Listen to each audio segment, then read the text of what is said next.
আসসালামু আলাইকুম। আজকে আমি আপনাদেরকে মুরগি ভুনা করে দেখাবো। আদা পেস্ট দিয়ে দিচ্ছি,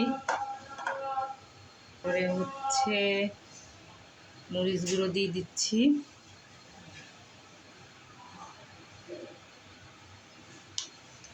ধনিয়ার গুঁড়া দিয়ে দিচ্ছি। আজকে মুরগিটা মাখায় রাখবো 1 ঘন্টা।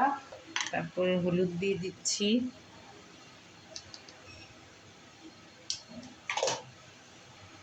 এটা হচ্ছে বাদাম পেস্ট, ওইটা দিয়ে দিচ্ছি, লবণ দিয়ে দিচ্ছি। মাখাবো হচ্ছে আমি একটু সরিষার তেল দিয়ে মুরগিটা মাখিয়ে রাখবো। এখন হচ্ছে আমি মাখিয়ে নিচ্ছি।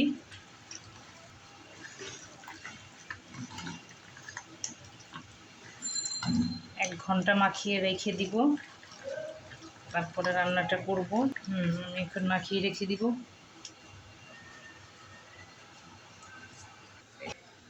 আমি তেল দিয়ে দিচ্ছি। 1 ঘন্টা পর চলে আসলাম, তেল দিয়ে দিচ্ছি।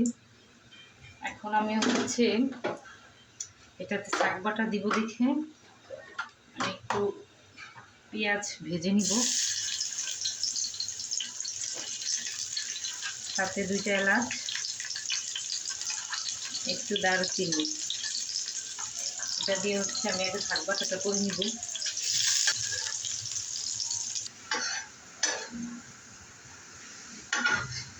এই যে আমি উঠিয়ে নিচ্ছি এটা শাক বাটার জন্য। এখন ওই তেলে আবার এলাচ দিয়ে দিচ্ছি, দারুচিনি দিয়ে দিচ্ছি,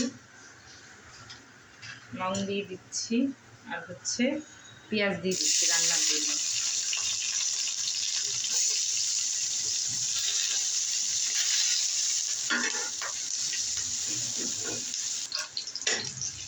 এখন আমি চিকেনগুলো দিয়ে দিব।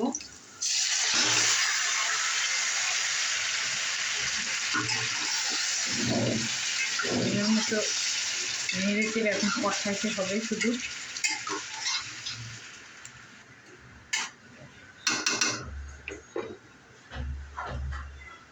দিচ্ছি এখন মুরগিটা।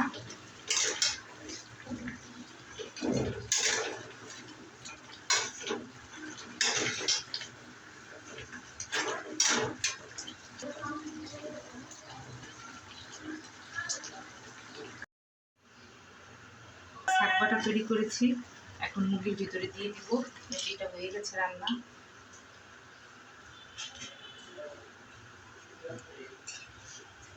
এখন একটু নেড়ে চেড়ে নিব।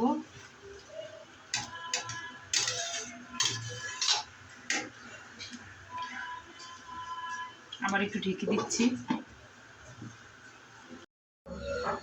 ফাইনালি লুকটা দেখেন আমার। চিকেনটা কেমন হয়েছে, আপনারা এইভাবে রান্না করে খাবেন। লাইক শেয়ার কমেন্ট করবেন। আল্লাহ হাফেজ।